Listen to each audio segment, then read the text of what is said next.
നമ്മുടെ ലോകം പരിപാടിയിലേക്ക് ഹൃദ്യമായിട്ട് സ്വാഗതം. ആനുകാലിക സംഭവങ്ങൾ ഒരു ക്രൈസ്തവ വീക്ഷണത്തിലൂടെ നോക്കിക്കാണുന്ന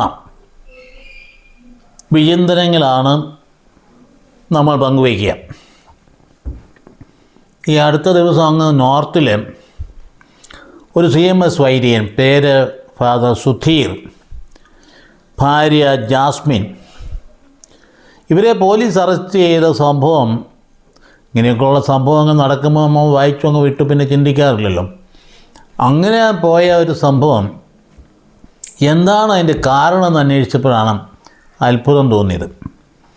കാരണം എന്താണെന്നറിയാമോ? അദ്ദേഹം ഒരു ബർത്ത്ഡേ സെലിബ്രേഷന് പോയി. സ്വാഭാവികമായിട്ടും വൈദ്യുതി ചെല്ലുമ്പം അവിടെ ഒരു പ്രാർത്ഥനയുണ്ടാവും. അപ്പോൾ ബർത്ത്ഡേ കാൻഡിഡേറ്റിന് വേണ്ടിയിട്ട് പ്രത്യേകം തലയിൽ കൈവച്ച് പ്രാർത്ഥിക്കും. ഇങ്ങനെ അദ്ദേഹം പ്രാർത്ഥന ചൊല്ലിയപ്പോൾ വേദപുസ്തക ഭാഗം എടുത്ത് വായിച്ചു. ആ വായിച്ചതിന് ശേഷം ഒരു സന്ദേശം നൽകി. ഇതാണ് അത്രേ കാരണം, മതപരിവർത്തനത്തിന് പരിശ്രമിച്ചു എന്ന് പറഞ്ഞുകൊണ്ട് ഈ വൈദികനെ അറസ്റ്റ് ചെയ്യാൻ. ആലോചിച്ച് നോക്കി, എവിടെ പോയി നിൽക്കുന്നു നമ്മുടെ രാജ്യം എന്ന് ഒരു ചൂണ്ടുപലകയായിട്ടാണ് ഈ സംഭവത്തെയൊക്കെ നമ്മൾ കാണേണ്ടത്. വസ്തുത എന്തൊരു നല്ല നാടാണ് നമ്മുടേത്. പ്രത്യേകിച്ച് നമ്മുടെ കേരളം എന്ന് പറയുന്നത് എത്രയോ നല്ല നാടാണ്. ഇവിടെ എന്തോ അമ്പലത്തിലെ ഭജനക്കാർ അവർ കരോൾ ഗാനം പാടുന്ന കേട്ടില്ലേ? അമ്പലത്തിലെ ഭജനക്കാർ, അവിടെ ഇങ്ങനെ ഒരു വർഗീയതയില്ലായിരുന്നല്ലോ. ഹിന്ദു മുസ്ലിം മതവിശ്വാസികൾ സാന്താക്ലോസ് വേഷം ധരിച്ച് നടക്കുന്ന കണ്ടില്ലേ? അവിടെ ഉണ്ടോ രണ്ടും മതത്തെ ഈ ഓണവും അതുപോലെ തന്നെ ഈ വിഷുവും അതുപോലെ തന്നെ ഈസ്റ്ററും ക്രിസ്മസും ഒക്കെ നമ്മൾ പരസ്പരം പങ്കുവെച്ച് സന്തോഷകരമായി ആഹ്ലാദിച്ച് ആനന്ദിച്ച് ആഘോഷിക്കുന്ന ഒരു സംസ്കാരമല്ലേ നമ്മുടേത്. നോക്കിക്കേ, പള്ളിവക സിമിത്തേരിയിൽ ഹിന്ദുവിൻ്റെ മൃതസംസ്കാരം അവരുടെ ആചാരപ്രകാരം നടത്തിയില്ലേ കേരളത്തിൽ? അപ്പോൾ എന്തൊരു നന്മ നമ്മുടെ സംസ്ഥാനത്തുണ്ട്. പ്രളയവും കോവിഡും ഉരുൾപൊട്ടലും ഒക്കെ വരുമ്പോൾ ഏതൊരു സഹോദര ബന്ധത്തോടു കൂടിയാണ് നമ്മൾ ഒറ്റക്കെട്ടായിട്ട് നിൽക്കുന്നത്. ഇതല്ലേ നമ്മുടെ ആത്മശക്തി എന്ന് പറയുന്നത്. ഇവിടെ വിള്ളലുണ്ടായാൽ സഹോദരങ്ങളെ, വിഭജനമുണ്ടായാൽ അത് ദൂരവ്യാപകമായ അപകടം ഉളവാക്കും എന്ന കാര്യം മറന്നുപോരും. ഭിന്നിപ്പിക്കാനുള്ള തന്ത്രം എല്ലാ തലം നടക്കുന്ന രാഷ്ട്രീയക്കാരാണ് പ്രധാനമായിട്ടും ചെയ്യുന്നത്. കാരണം അവർക്ക് വോട്ട് കിട്ടാൻ വേണ്ടിയിട്ട്, ഭരണം കിട്ടണം, അധികാരം കിട്ടണം. അത് ചെയ്യുന്നുണ്ട്. ഇപ്പോൾ കേട്ടില്ലേ അടുത്ത കാലഘട്ടം ചെയ്തത്? അതായത് 2025 ക്രിസ്മസിന് അവധി അങ്ങ് നിഷേധിച്ചു. ഒരു സംസ്ഥാനത്ത് ഒരാഘോഷങ്ങളും പാടില്ല. അന്ന് കുട്ടികളെല്ലാം അവിടെ വന്നിരിക്കണം, ക്ലാസ്സിൽ വന്നിരിക്കും. വർക്കിംഗ് ഡേ ആണത്. അപ്പോൾ വെറുപ്പിൻ്റെ ഫാക്ടറികൾ ഇങ്ങനെ വിഷം സമൂഹ മധ്യത്തിലൂടെ കോരി വിളമ്പുമ്പോൾ സാധാരണക്കാരായ മനുഷ്യരെ അതിനകത്ത് പെട്ടുപോകാൻ ഇടയുള്ളത് കൊണ്ടാണ് പറയുന്നത്, പെട്ടുപോകരുത്. വർഗീയ മാലിന്യക്കെട്ടുകൾ ഏറ്റെടുക്കരുത്. സൗഹാർദ്ദതയും സഹിഷ്ണുതയും ഉയർത്തി നിർത്തേണ്ടതാണ്. നമ്മൾ വിദ്വേഷ വ്യാപാരികൾക്കെതിരെ ജാഗ്രത പാലിക്കേണ്ട ഒരു കാലഘട്ടമായത്. എല്ലാവരുടെയും നന്മയ്ക്കായിട്ടാണ്. അത് പ്രത്യേകിച്ച് ഒരു വിഭാഗത്തിൻ്റെയൊന്നുമല്ല, ഒരു മതത്തിൻ്റെയൊന്നുമല്ല. മനുഷ്യനായിട്ട് ജീവിക്കണം. ഈ ജാഗ്രത ഏറ്റവും ആവശ്യമാണ്. നമ്മുടെ ഇളം തലമുറ എല്ലാ മതസ്ഥരും ഒപ്പം ഒന്നിച്ച് കളിച്ച്, ഒന്നിച്ച് പഠിച്ച്, ഒന്നിച്ച് വളരണം. ഇതാണ് അതിൻ്റെ ഐഡിയലായ സംഗതി. ഒന്നിനെയും രണ്ട് കൂട്ടരെയും അല്ലെങ്കിൽ രണ്ടോ മൂന്നോ കൂട്ടരെയും പരസ്പര ധാരണയിൽ അവരവരുടെ മതങ്ങളെക്കുറിച്ച് പഠിക്കാനുള്ള അവസരം ഉണ്ടാവുകയും ആദരവോടുകൂടി സമീപിക്കുകയും ചെയ്യേണ്ട കാര്യമുണ്ട്. ബലവത്തായിട്ട് ഒരു മതത്തെ മുഴുവൻ അങ്ങനെ കൊണ്ടുവന്ന് അടിച്ചേൽപ്പിക്കുന്ന ഒരു രീതിയും നമ്മുടെ ജനാധിപത്യ യുഗത്തിൽ ഒട്ടും ചേർന്നല്ലെന്ന കാര്യം ഓർക്കണം. ഇത് വിഷം കുത്തിവെച്ചാൽ വരാൻ പോകുന്ന കൂടെയുള്ളവർ നമ്മളെ കൊല്ലും. അറിഞ്ഞില്ലേ? അതായത് 471 ദിവസം തട്ടിക്കൊണ്ടുപോയ ഹമാസ് ഭീകരന്മാർ തട്ടിക്കൊണ്ടുപോയ റോമി ഗോനൻ എന്ന് പറയുന്ന ഒരു യഹൂദൻ, അദ്ദേഹം തിരിച്ചിറങ്ങി വന്നു. റിലീസായപ്പെട്ട ഒരാൾ 471 ദിവസം ജയിലിൽ കിടന്നു. ജയിലിൽ കിടന്നു. ആ കിടപ്പ് വെറും കിടപ്പല്ലല്ലോ, ഭീകരരിലേക്ക് കൊണ്ടുപോയത്. എന്ന് മാത്രം പീഡനങ്ങൾക്ക് വിധേയമായി, എന്ത് ഭയങ്കരമായ രീതിയിൽ അദ്ദേഹം പീഡിപ്പിക്കപ്പെട്ടു. അദ്ദേഹം തിരിച്ചു വന്നപ്പോൾ പറയും, ഒരു കാര്യം എന്നെ കൂടുതൽ ചിന്തിപ്പിച്ചതാണ്. ഒരു കാര്യം, അതായത് അവർ അറ്റാക്ക് ചെയ്തപ്പോൾ 1950 വരെ കൊന്നപ്പോൾ കൊല്ലാൻ സപ്പോർട്ട് ചെയ്തതും കൊല്ലാൻ കൂടെ കൂടിയതും ഇദ്ദേഹത്തിൻ്റെ കൂടെ ആ വില്ലേജിൽ അന്ന് താമസിച്ചിരുന്ന നല്ല മനുഷ്യരെന്ന് കരുതിയവരാണ് എന്ന്. നോക്കുക, വിഷം കുത്തിവെച്ചാലുണ്ടാകുന്ന സംഭവം എന്നാണ്. ഭയങ്കരമായിട്ട് വിഷം കുത്തിവെക്കുന്നു. ഒരു ഉദാഹരണം ഞാൻ പറയട്ടെ, ഒരു അനുഭവമാണ്. ഞങ്ങളൊക്കെ പല ബൈബിൾ ഡോക്ടറേറ്റിന് വേണ്ടിയിട്ട് ഇസ്രായേലിൽ പഠിക്കേണ്ടി വന്നിട്ടുണ്ട്, പാരീസിൽ പഠിക്കേണ്ടി വന്നിട്ടുണ്ട്, റോമിൽ പഠിക്കേണ്ടി വന്നിട്ടുണ്ട്. അപ്പോൾ ഇസ്രായേലിൽ പഠിക്കുമ്പോൾ ബേത്ലഹേം എന്ന് പറയുന്ന ദേവാലയത്തിന് സമീപം അതിനെക്കുറിച്ച് പഠിക്കാനായിട്ട് പോയ സാഹചര്യത്തിൽ കുറച്ചൊക്കെ മോഡേൺ ഹീബ്രു അറിയാമായിരുന്നതുകൊണ്ട് അയൽപക്കത്തുള്ള ആളുകളുമായിട്ട് ബന്ധപ്പെട്ട് ഒരു സംഭവം ഉണ്ടായി. ഒരു ലേഡി ഒരു കൈക്കുഞ്ഞുമായി നിന്നെടുത്ത് കണ്ടുമുട്ടിയപ്പം ഹലോ പറഞ്ഞ് വർത്തമാനം പറഞ്ഞ് അറിയാവുന്ന ഭാഷയൊക്കെ ഹീബ്രു ഒക്കെ പറഞ്ഞ് പോകുമ്പോഴാണ് അറിയാതെ എങ്ങനെയോ യഹൂദനുള്ള പദം വായിൽ നിന്ന് വന്നു. യഹൂദനുള്ള പദം വായി കേട്ട ആ എളിയിലിരുന്ന് കേട്ടപ്പോൾ ഉടനെ കൊല്ലണം കൊല്ലണം കൊല്ലണം 3 പ്രാവശ്യം പറഞ്ഞ്. ആലോചിച്ച് നോക്കാം, വിഷം കുത്തി വെച്ചിരിക്കുന്ന ഏത് എക്സ്റ്റെൻറ്റിലാണ് പോയിരിക്കുന്നതെന്ന്. യഹൂദനെന്ന് കേട്ടാൽ തന്നെ അവനെ കൊല്ലണമെന്ന്. നമ്മുടെ രാജ്യത്ത് ഇത് വേണോ സഹോദരങ്ങളെ? നമ്മൾ കുറേ കൂടി ആലോചിച്ചൊക്കെ വേണ്ടേ പ്രസ്താവന ഇറക്കാൻ? രാഷ്ട്രീയ കാര്യങ്ങളാണെങ്കിൽ ഏത് കാര്യങ്ങളായാലും ഉന്നത സ്ഥാനത്തിലിരിക്കുന്നത് ശ്രദ്ധിക്കേണ്ടത്. ഈയിടെ കാതോലിക്കാൻ പോവാം, അദ്ദേഹം ഒരു പ്രസ്താവന പറഞ്ഞു, ഒരുപാട് വിമർശനങ്ങൾ വിളിച്ചു വരുത്തി. അദ്ദേഹം എന്നാ പറഞ്ഞതാണ്? അദ്ദേഹം പറഞ്ഞതാണ് വളരെ കൃത്യമായിട്ട്. എന്നിട്ട് അദ്ദേഹത്തിനെതിരെ എന്താവുന്ന ആശയം കൊണ്ട് എതിർക്കുകയല്ല ചെയ്യുന്നത്, അദ്ദേഹത്തെ തേജോവധം ചെയ്യാൻ ഒരുങ്ങിയ DYFIക്കാരനാണ്, അങ്ങനെയാണ് ഇങ്ങനെയാണ്. അദ്ദേഹം എന്താ പറഞ്ഞേ? ക്രിസ്ത്യാനികൾ വിദേശികളാണ്, അവിടെ ക്രിസ്തീയ വിശ്വാസം അല്ലെങ്കിൽ വിദേശ മതത്തിൻ്റെ ചിഹ്നങ്ങൾ ഇവിടെയൊന്നും പാടില്ല എന്ന് പറഞ്ഞതാണല്ലോ. അപ്പോൾ അദ്ദേഹം ചോദിച്ചു, ആരാ വിദേശികൾ? ക്രിസ്ത്യാനി വിദേശിയാണെന്ന് ആര് പറഞ്ഞു? വളരെ കൃത്യമായിട്ട് കൊണ്ട് പറഞ്ഞു. അത് കറക്റ്റായിട്ട് പറഞ്ഞു ആരാ വിദേശികളുടെ കാര്യം. നമുക്കതിലേക്ക് കടക്കാൻ സാവധാനത്തിൽ. എങ്കിലും ഒരു കാര്യം പറയാം, ഈ പറയുന്ന ആളിനെ പിന്നീട് അങ്ങോട്ട് യൂട്യൂബുകളിലൊക്കെ ചില രംഗത്ത് ആളുകൾ വന്നിരുന്നുകൊണ്ട് പറയുന്ന കേട്ടാലുണ്ടല്ലോ, വളരെ മോശം. ഉന്നതനായ ആൾക്കാരെ, ഉന്നത സ്ഥാനീയരായ ആൾക്കാരെയൊക്കെ ഇതുപോലെ തേജോവധം ചെയ്യുന്ന ഒരു രീതി നമ്മുടെ നാട്ടിൽ വളർന്നു വരുന്നത് ഒട്ടുമേ ശരിയല്ല. ഇദ്ദേഹത്തെക്കുറിച്ച് വ്യക്തിപരമായി പറയുകയാണെങ്കിൽ ഞങ്ങൾ ഒരേ സമയത്ത് വത്തിക്കാൻ റോമിൽ ഗ്രിഗോറിയൻ യൂണിവേഴ്സിറ്റി പഠിച്ചിരുന്നവരാണ്. അദ്ദേഹം ആരാണ്? അത് ഇവിടുത്തെ ഉന്നത വിദ്യാഭ്യാസം കഴിഞ്ഞ് എത്യോപ്യയിൽ പോയി അവിടെയും പഠിച്ച് പിന്നീട് വത്തിക്കാൻ സ്കോളർഷിപ്പിൽ ഗ്രിഗോറിയൻ യൂണിവേഴ്സിറ്റിയുടെ ഓറിയൻ്റൽ ഇൻസ്റ്റിറ്റ്യൂട്ടിൽ പഠിച്ച് PhD എടുത്തയാളാണ്. അത് അറിവില്ലാത്ത ആളൊന്നുമല്ല. ആ സമയത്ത് ഗ്രിഗോറിയൻ യൂണിവേഴ്സിറ്റിയുടെ ഓറിയൻ്റൽ ഇൻസ്റ്റിറ്റ്യൂട്ടിൽ അദ്ദേഹം പഠിക്കുമ്പോൾ നേരെ ഇപ്പറേ ബിബ്ലിക്കൽ ഇൻസ്റ്റിറ്റ്യൂട്ടിൽ ഞാനും പഠിക്കുന്നുണ്ട്. ഞങ്ങൾ അന്നത്തെ വാസ്തവം പറഞ്ഞാൽ ഒരേ സമയത്ത് പഠിച്ചിരുന്ന ആളാണ്. അതേസമയം തന്നെ ഇപ്പോഴത്തെ മാർപ്പാപ്പ അടുത്ത യൂണിവേഴ്സിറ്റിയിൽ പഠിച്ചുകൊണ്ടിരിക്കും. അപ്പം അങ്ങനെ ഉന്നത വിദ്യാഭ്യാസം ലഭിച്ച ഒരു മനുഷ്യനെ അതിന് ശേഷം ഇവിടെ വന്ന് കണ്ടനാട് ഭദ്രാസനത്തെ പോലത്തെ മെത്രാന്മാർ ഇലക്ട് ബാബായായി. അപ്പം അന്നേരം ഒരു നിസ്സാരക്കാരനൊന്നുമല്ല. നമ്മളിപ്പോൾ സംസാരിക്കുകയും പറയുകയൊക്കെ ചെയ്യുമ്പോഴേ ഇങ്ങനെയുള്ള ആളുകളുടെ മൂല്യവും വിലയും മനസ്സിലാക്കാൻ പറയുന്നു എന്ന് വളരെ കഷ്ടമാണ്. അപ്പോൾ അദ്ദേഹത്തെ ചരിത്രമൊന്നും അറിയാൻ പാടില്ലാത്ത ആളൊന്നുമില്ല. അദ്ദേഹം മണ്ടത്തരമൊന്നും പറയില്ല. പറഞ്ഞതിന് പിന്നിൽ ചരിത്രമുണ്ട്, കൃത്യമായിട്ട് പറയുന്നുണ്ട്. അദ്ദേഹം പറഞ്ഞു കൃത്യമായിട്ട് ആര്യന്മാർ ആണ് ഇങ്ങോട്ട് കുടിയേറിയെന്നൊക്കെ പറയുമ്പോൾ ആ ചരിത്രത്തെക്കുറിച്ച് നമ്മൾ തന്നെ അന്വേഷിക്കാൻ തയ്യാറല്ലേ വേണ്ടി. അപ്പോൾ ആയിടെ ഇദ്ദേഹത്തിൻ്റെ പ്രസ്താവനയ്ക്കെതിരെ ഒരു പ്രത്യേക ചാനൽ, എനിക്ക് ഇഷ്ടമുള്ളൊരു ചാനലാണ്, അതിനകത്തൊരു നല്ല ചെറുപ്പക്കാരുണ്ട്, ഞാൻ പേരൊന്നും പറയുന്നില്ല, ചാനലിൻ്റെ പേര് പറയുന്നില്ല. അവിടെ വന്നിരുന്ന് ഒരു വന്യ വയോധികനായ എല്ലാവരുടെയും ബഹുമാനം ആർജിച്ച് വന്നിരുന്ന, സംസ്ഥാനത്തിൻ്റെ പല പ്രമുഖമായ ഉദ്യോഗങ്ങളിൽ വിരാജിച്ചിരുന്ന, എല്ലാ മതങ്ങളോടും ഒരുപോലെ സ്നേഹം കാട്ടിയിരുന്നു. ഞാൻ തന്നെ അദ്ദേഹത്തെ വിളിച്ചുകൊണ്ട് പോയിട്ട് വലിയ ഉന്നതമായ ആ ഒരു വലിയ വേദിയിൽ വിദ്യാഭ്യാസ പ്രദർശനം അദ്ദേഹത്തിൻ്റെ അനുസരിച്ച് പ്രസംഗം നടത്തിയിട്ടുള്ള ആളാണ്. അദ്ദേഹത്തിന് ഓർക്കാനാണെങ്കിൽ ഞാൻ പറയാം, അദ്ദേഹം ഇത് കേൾക്കുന്നുണ്ടെങ്കിൽ ഓർക്കാനാണെങ്കിൽ ഞാൻ പറയാം. വൈരി വന്നിടത്ത് എന്നോടൊപ്പം ഭക്ഷണം കഴിച്ചുകൊണ്ടിരുന്നപ്പോൾ അദ്ദേഹത്തിൻ്റെ തൊണ്ടയിൽ കരിമീൻ മുള്ളു പോയി. അദ്ദേഹത്ത് വിഷമിക്കുന്നതാണ്. ഉടനെ ഞാൻ വണ്ടി എടുത്ത് സ്റ്റാർട്ട് ചെയ്ത് കയറിക്കോളാൻ പറയും. എന്നിട്ട് ആ വണ്ടിയിൽ ഞാൻ കൊണ്ടുപോയി ഡെന്നിസിൻ്റെ അടുത്ത് കൊണ്ടുപോയി ഡെന്നിസ്റ്റ് 1 മിനിറ്റ് കൊണ്ട് കൊടിയിൽ കൊണ്ടെടുത്ത് വലിച്ചെടുത്തിട്ട് അദ്ദേഹം എന്നോട് പറയുന്നതാണ് right decision at the right time. അദ്ദേഹം എന്നെ ഓർക്കുന്നുവെങ്കിൽ ഞാൻ പറയാം, അദ്ദേഹത്തോടൊപ്പം പല പേരുകൾ ഇരുന്നിട്ടുണ്ട്.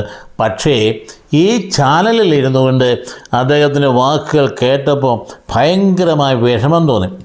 അതായത് ക്രിസ്ത്യാനികൾ ചെയ്യുന്ന ക്രൂരമായ പ്രവൃത്തിയാണ് മതപരിവർത്തനം എന്നൊക്കെ പറഞ്ഞുകൊണ്ട് ഒരു ചാനൽ. എന്നിട്ട് ആ കൂടെ എന്തോരം എന്തൊരു രീതിയാണ് ചെറുപ്പക്കാരനത് ധരിച്ച്. ഇസ്രായേലിൻ്റെയൊക്കെ ചരിത്രം പറയുമ്പോഴൊക്കെ നന്നായിട്ട് പഠിച്ച് പറയുന്ന ചെറുപ്പക്കാരനാണ് ഇത്തരത്തിൽ വർഗീയതയിലേക്ക് നീങ്ങിപ്പോയെന്ന് ഓർക്കും സംഭവമുണ്ട്.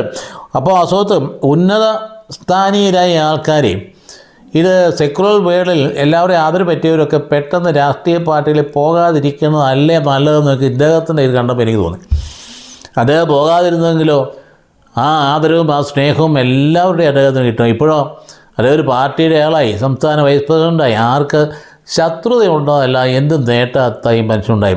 അതേസമയത്ത് ഇങ്ങനെയുള്ള വലിയ ആൾക്കാർ സമൂഹത്തിൽ നല്ല പ്രഭചൊരിയുന്നവരായി നിൽക്കാമെങ്കിൽ എന്തുമാത്രം നന്മ ചെയ്യാൻ പറ്റും. നിഷ്പക്ഷമായിട്ട് നിൽക്കുകയാണെങ്കിൽ ആളുകൾക്ക് തന്നെ അവരുടെ മനസ്സാക്ഷിയിലെ അന്ധവിശ്വാസം എടുത്ത് കളയാൻ പറ്റില്ലേ?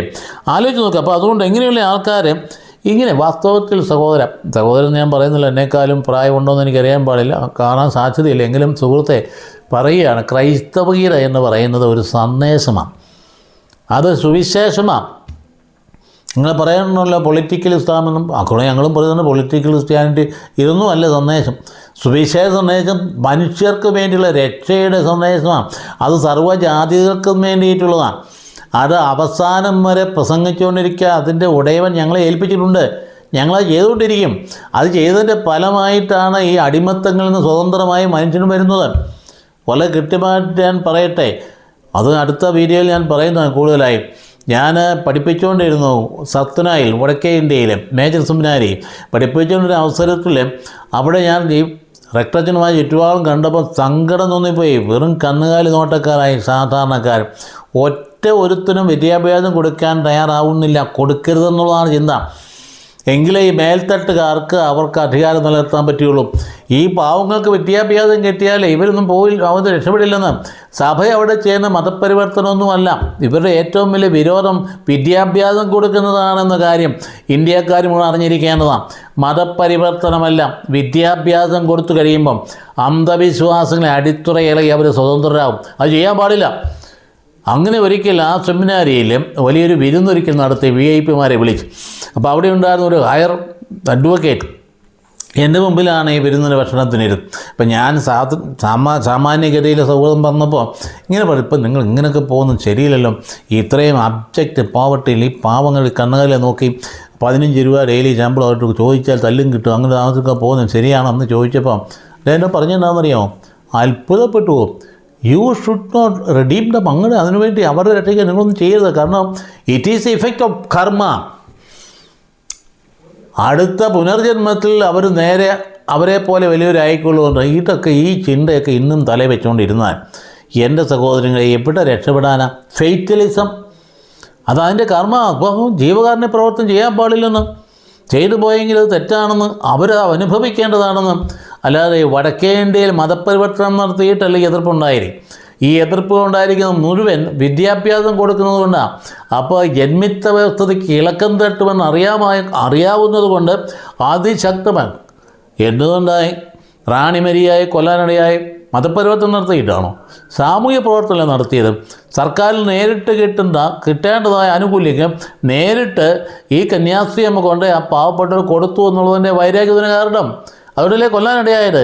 അവിടെ ആരും മതപരിവർത്തനം ശ്രമിച്ചത് ഒരു കാര്യത്തിനും പോയത്. അപ്പോൾ ആ ഒരു കാര്യം മനസ്സിലാക്കുമ്പോഴാണ് ഇങ്ങനെയുള്ള വിദേശ മിഷണറിമാർ വന്നു ചെന്നാൽ ഇവിടെ വന്നത് ഈ വിദേശികൾ വന്നു എന്ന് പറയുന്നത് അവർ കച്ചവടത്തിന് വന്നതാണ്, മതം പ്രചരിപ്പിക്കാൻ വന്നതല്ല. അവരതിനെതിരായിരുന്നു. ഇവിടെ സുവിശേഷം കൊണ്ടുവന്ന മിഷണറിമാരാണ്. അതിന് ആ മിഷണറിമാരെ വരെ അവർ പീഡിപ്പിച്ചു. അവർ വന്ന് എന്ത് ചെയ്യും നമ്മൾ അടുത്ത വീഡിയോയിൽ പറയുന്ന നമുക്കെല്ലാവർക്കും അറിയാവുന്ന സംഗതിയാണ്. അപ്പോൾ അതുകൊണ്ട് അങ്ങനെയുള്ള കാര്യങ്ങളിലൊക്കെ ഞാൻ ഈ പറഞ്ഞ ഗുരുവിനെ പോലെയുള്ള ആൾക്കാർ അവരൊക്കെ ഇങ്ങനെ കയറി ഒരു പാർട്ടിയുടെ പേരിലും ലേബലിലും വളരെ നാഴോ ആയിട്ട് മൈൻഡോടുകൂടി അദ്ദേഹത്തിന് വില തന്നെ ഇടിഞ്ഞു പോയില്ലേ? വില മുഴുവൻ ഇടിഞ്ഞു പോയി. ആരത് മൈൻഡ് ചെയ്യുന്നത്? അത് അങ്ങനെ ചെയ്യാതിരുന്നെങ്കിൽ ആ ഉന്നത സ്ഥാനത്ത് നിൽക്കില്ലായിരുന്നു എന്ന ചിന്ത എൻ്റെ മനസ്സിനെ മറിക്കുന്നുണ്ട്. നല്ലൊരു മനുഷ്യൻ, നല്ല അറിവുള്ള ആൾ, നല്ല പണ്ഡിതൻ, ഞങ്ങളുടെ മേലധ്യക്ഷനൊക്കെ വളരെ കാര്യമായിട്ട് പരിഗണിച്ചിരുന്നയാളും അദ്ദേഹമാണ് ആ ഒരു ചാനൽ ഇതുകൊണ്ട് തുടർച്ചയായിട്ട് ഇപ്പോൾ പറഞ്ഞുകൊണ്ടിരിക്കുക. എൻ്റെ സഹോദര തന്നുപോയി താങ്കൾ എന്ന് പറയേണ്ടി വരുന്നു. അതുകൊണ്ട് പിന്നെ അതിന് ശേഷം വന്നു കഴിഞ്ഞാൽ നമ്മുടെ ഭരണഘടന അനുവദിക്കുന്ന എന്ന് പറഞ്ഞാൽ ഈ സുവിശേഷങ്ങൾ ചെന്ന് കഴിയുമ്പം മനുഷ്യർക്ക് പ്രതികരിക്കും.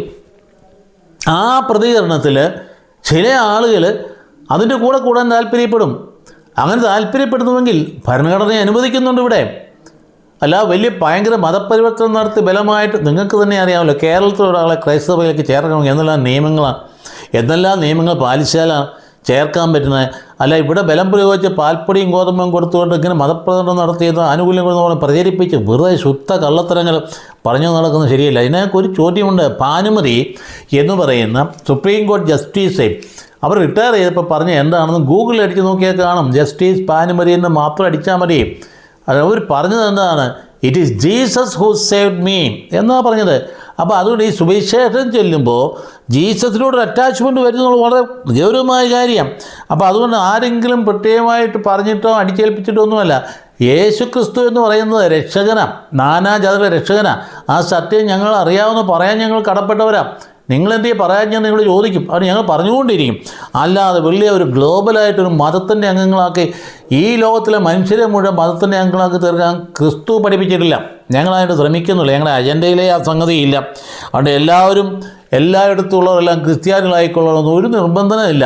പക്ഷേ ക്രിസ്തീയത ഇപ്പം അതിന് നിങ്ങൾ കൊണ്ടുവരുന്ന കാര്യം എന്നതാണ്. ക്രിസ്ത്യൻസ് എന്ന് പറയുന്നവരുടെ എണ്ണം 2.5 അല്ല. അവർ പറയുന്ന ക്രിപ്റ്റോ ക്രിസ്ത്യൻ, അത് നിങ്ങളുണ്ടാക്കിയതാണ്. അതായത് ക്രിപ്റ്റോ ക്രിസ്ത്യൻ്റെ എണ്ണം ഗണ്യമായിട്ട് ഇന്ത്യയിൽ കൂടുന്നുണ്ടാകും. എന്തുകൊണ്ടാണ്? യേശുവെ എന്ന് പറഞ്ഞ് വരുന്നത് അവർക്ക് രക്ഷ കിട്ടുന്നുണ്ട്, ഹൃദയസമാധാനം കിട്ടുന്നുണ്ട്. അതിനെയൊക്കെ ക്രിപ്റ്റോ ക്രിസ്ത്യൻ നിങ്ങൾ പേരിട്ടതാണ്. അതുകൊണ്ട് ഞങ്ങളാരും മതപരിവർത്തനം നടത്താൻ പോകുന്നവരല്ല. അപ്പോൾ അതുകൊണ്ട് ഇക്കാര്യത്തെ സംബന്ധിച്ച് ഈ വളരെ ഗൗരവമായി ഈ പ്രിയപ്പെട്ട സാറ് പ്രായമൊക്കെ ആയില്ലേ, ഇനിയെങ്കിലും ഈ മതവിദ്വേഷം വളർത്തക്ക രീതിയിൽ, വെറുപ്പ് വരുത്തക്ക രീതിയിൽ പറയാതിരിക്കണം. നല്ല മാന്യമായ ഭാഷ, നല്ല സംസാര രീതി, ആരെയും മുറിപ്പെടുത്താതൊക്കെ പറയുന്നതൊക്കെ ശരിയാണ്. പറയുന്ന കൊടുക്കുന്ന മുഴുവൻ വിഷമാണ് സാറേ, ശരിയാവില്ല. അതൊന്നും ആലോചിച്ച് നോക്കിയേ. അതിൻ്റെ ഇടയിലാണ് ഇന്ത്യ ഹിന്ദു രാഷ്ട്രമാണെന്ന് ഒരു സംഘടന പരമാധ്യക്ഷൻ അങ്ങ് പറയും. എന്നിട്ട് ആ കൂടെ പറഞ്ഞു തന്നെ ഭരണഘടന ഞങ്ങൾക്കൊരു പ്രശ്നമേ അല്ല. എവിടെ പോയി നിൽക്കും? ഇതിൻ്റെ ഫലമല്ലേ ഈ പറയുന്ന നേതാവിൻ്റെയും അതുപോലെ ഞാൻ ഈ പറഞ്ഞ ഗുരുവിൻ്റെയും ആ ഗുരുവിനെ പോലുള്ളവരുടെയൊക്കെ പ്രസ്താവന ഫലമല്ലേ ഈ പാവങ്ങളെ കാട്ടിക്കൂട്ടിയതൊക്കെ. ഞങ്ങൾക്ക് അവരോട് ക്ഷമിക്കാം, ഞങ്ങൾക്ക് അനുകമ്പയുള്ളൂ.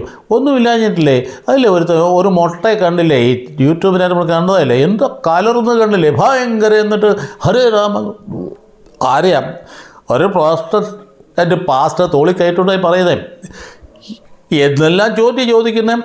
എങ്ങനെയാണ് കന്യാമാതാ പ്രസവിച്ചെന്നൊക്കെയല്ലേ ചോദിക്കുന്നത്. എൻ്റെ സഹോദര, ഈ ചോദ്യം ചോദിക്കുന്ന നിങ്ങളോടെ ഈ മഹാഭാരതത്തിലും പുരാണങ്ങളിലും ഒക്കെയുള്ള ഈ അത്ഭുതകര ജന്മങ്ങളെക്കുറിച്ച് തിരിച്ചങ്ങ് ചോദിച്ചാൽ നിങ്ങൾ എന്ത് പറയും?